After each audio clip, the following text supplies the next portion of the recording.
সকল ভক্তগণই আসলেন। সেই সময় কেবলমাত্র গৌরীদাস ঠাকুর মহাশয় কলির যুগে তিনি আসেন নাই। কেন? কোথায় ছিলেন না? বৃন্দাবন লীলায় যখন ভগবান শ্রীকৃষ্ণের সাথে, এইটা একটু কথা বলতে কষ্ট হয় ভাই, একটু ফিরি।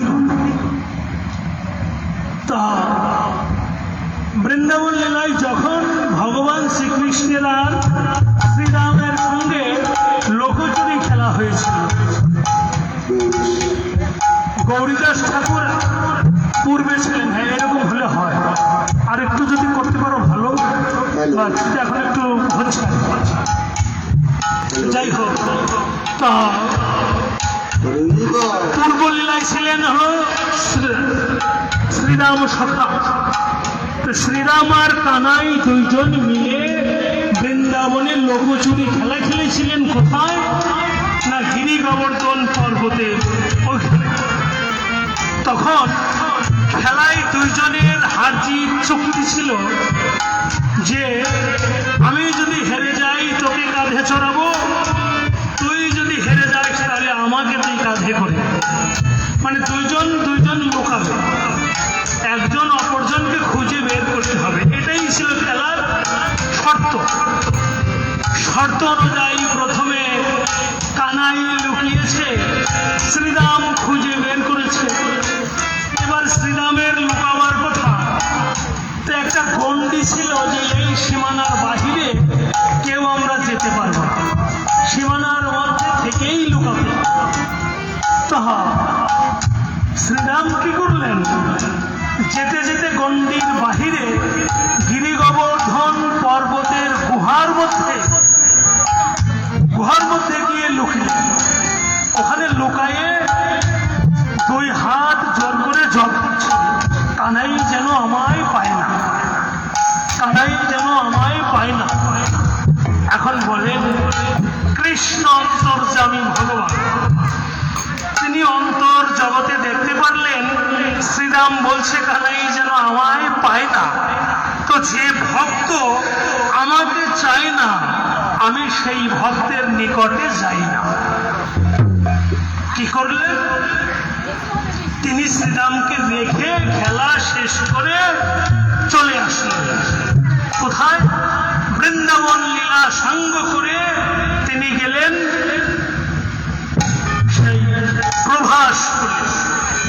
মথুরায় গেলেন, দ্বারকায় গেলেন, কুরুক্ষেত্রের যুদ্ধ শেষ করে পঞ্চ পাণ্ডবকে বিদায় দিয়ে তিনি আসলেন প্রভাস কুলে। প্রভাস কুলে যজ্ঞ করে সূক্ষ্ম ভক্তের চরণ ধুলি বা অঙ্গকান্তি তিনি ধারণ করে আসবেন গৌর হয়ে, এটাই তার মনের অভিপ্রায়। তখন প্রভাস করে যজ্ঞ করবার সময় নারদকে বললেন, তুমি সবাইকে নিমন্ত্রণ দাও, আমি যজ্ঞ করব। তো নারদ সবাইকে যজ্ঞে নিমন্ত্রণ দিলেন, কিন্তু বৃন্দাবনবাসীকে নিমন্ত্রণ দিতে বললেন না।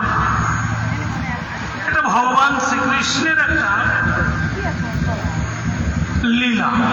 বৃন্দাবনে তিনি নিমন্ত্রণ পত্র পাঠালেন না, কিন্তু নারদ আসবার সময় মনে মনে ভাবলেন যে এত বড় একটা যজ্ঞ হবে, সেই যজ্ঞে যদি বৃন্দাবনবাসী নিমন্ত্রণ না দেই তাহলে তো অপূর্ণ থেকে যায়। তাই তিনি বৃন্দাবনবাসীকে আসবার পথে নিমন্ত্রণ দিয়েই আসলেন।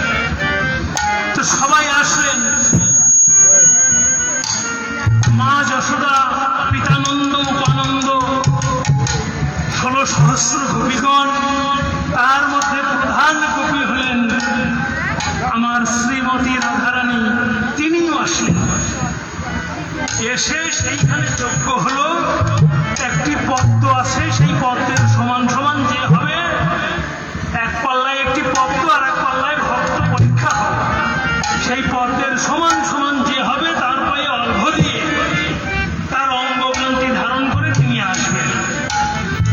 কি করলেন? এমন ভক্ত বাছাই পর্বে গিয়ে দেখা গেল 33 কোটি দেবতাও সেখানে টিকতে পারল না। ব্রজবাসী কতজন এলো গেল, কেউ টিকলো না। শেষ পর্যায়ে শ্রীমতী রাধারানী ওই পদ্মের সমান সমান যখন হলেন, তার অঙ্গকান্ত ধারণ করে দুই অঙ্গ এক হয়ে সূক্ষ্ম দেহ চলে গেলেন বৈকুণ্ঠে।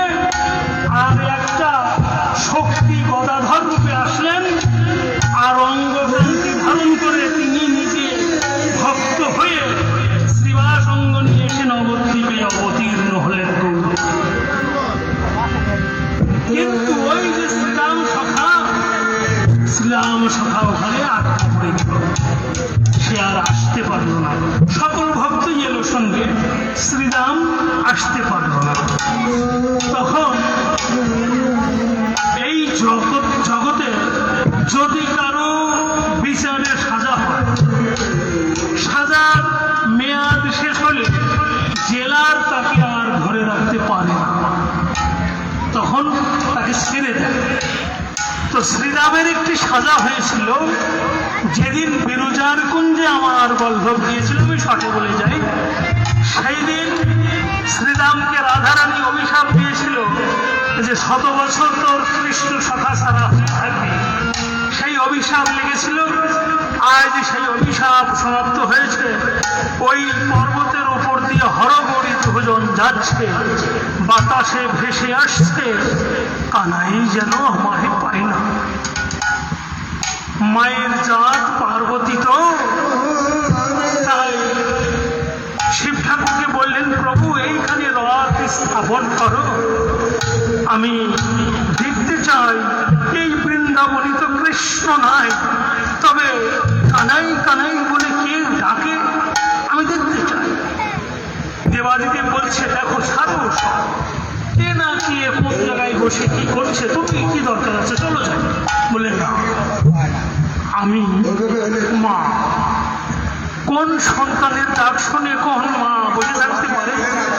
তাই আমি যাব, আমি দেখতে চাই যে কে এমন ভাবে কানাই কানাই বলে ডাকছে। তখন ওই গুহার মধ্যে প্রবেশ করে দেখতে পায় বৃন্দাবনের কৃষ্ণ সখা শ্রীরাম। শ্রীরাম বসে বসে ধ্যান করছে, ওর শরীরের উপর দিয়ে বৃক্ষের শিকড় গজিয়ে গেছে। ডেকে বলছে, ওরে শ্রীরাম, তোমার কানাই তো আর বৃন্দাবনে নাই, সে তো গিয়েছে শ্রীধাম নবদ্বীপে, গৌরাঙ্গ হয়েছে। বলো কি, তাহলে কি আমি কানাইকে হারা হলাম? বলে না, তুমি পাবে, এখনই চলে যাও গোদাবরীর তীরে। দেখো রায় রামানন্দ ধ্যান করছে, একমাত্র রায় রামানন্দ তোমার কানাইয়ের সন্ধান করতে পারবে। তৎক্ষণাৎ চলে এলেন রায় রামানন্দের নিকটে। তিনি ধ্যান করছেন, ধ্যানস্থ অবস্থায় ডাক দেওয়া উচিত নয়। ধ্যান ভঙ্গ করে যখন উঠেছে তখন বলেছে, রামানন্দ বলো, আমার কানাই কোথায় আছে? রামানন্দ চিন্তা করলেন, ইনি তো সামান্য মানুষ নন, কারণ ওনার মাথার কেশগুলো জটা ধরে একেবারে মাটি অবধি পেয়ে গেছে।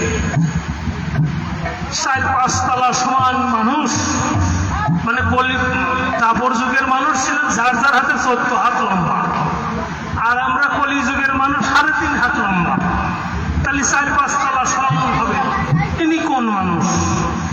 ধ্যান চোখে দেখতে পেলেন ইনি আর কেউ না, বৃন্দাবনের কৃষ্ণ সখা শ্রীরাম। তাই প্রণাম করে বলছেন, প্রভু বলুন, আপনার কি সেবা করতে পারি? বলে, একমাত্র আমার কানাইয়ের সন্ধান তুমি বলতে পারো, বলো কোথায়? বলে, চেয়ে দেখো, ওই যে শ্রীবাস অঙ্গন দেখা যায়, ওই মস্তক মণ্ডন করে শিরা কাঁথার ঝুলি নিয়ে যিনি হরিবোল হরিবোল বলে হেমদন্ত বাহু তুলে নৃত্য করিতেছেন, উনিই তোমার বৃন্দাবনের।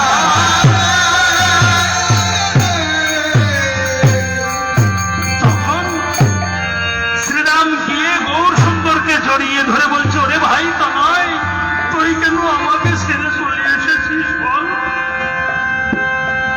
গৌর সুন্দর শ্রীরামকে সরিয়ে দিয়ে বলছে, আমি তো তোমার কানাই নই, আমি তো গৌর, আমি তোমার কানাই নই।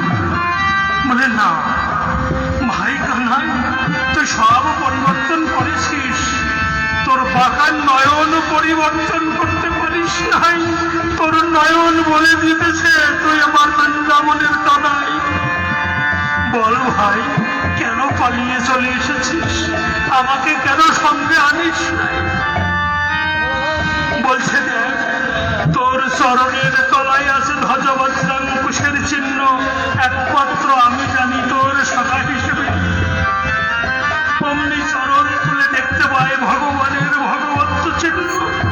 অমনি দুজন জড়িয়ে ধরে আলিঙ্গন করে বলছে, ওরে তুই যখন আমাকে চিনে ফেলেছিস, আমাকে খুঁজে বের করেছিস, তোকে আমি আর দূরে রাখবো না।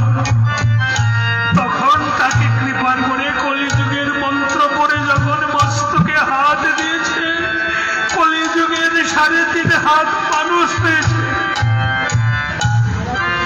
দ্বাদশ গোপালের মধ্যে তাকে স্থান দিয়ে নাম রাখলেন অভিরাম ঠাকুর। আর বললেন, ওরে বৃন্দাবনে তোকে বলেছিলাম যদি আমাকে খুঁজে বের করতে পারিস আমি তোকে কাঁধে চড়াবো। এবার আয়, আমার সেই মনোবাঞ্ছা পূর্ণ কর।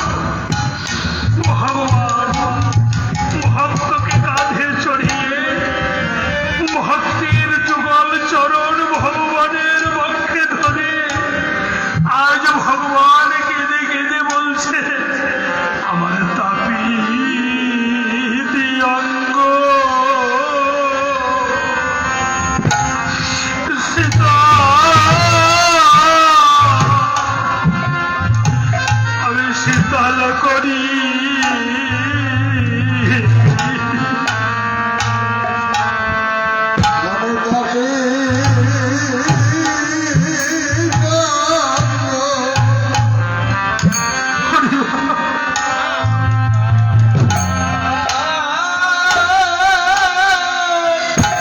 শীতল করি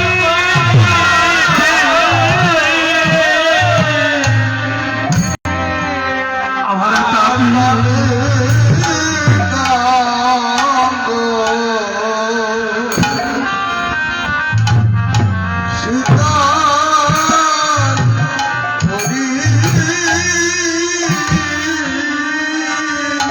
আজ ভক্তের চরণ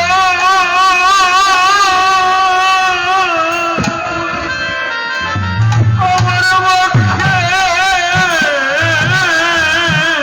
ধরি, আমার তাপিত অঙ্গ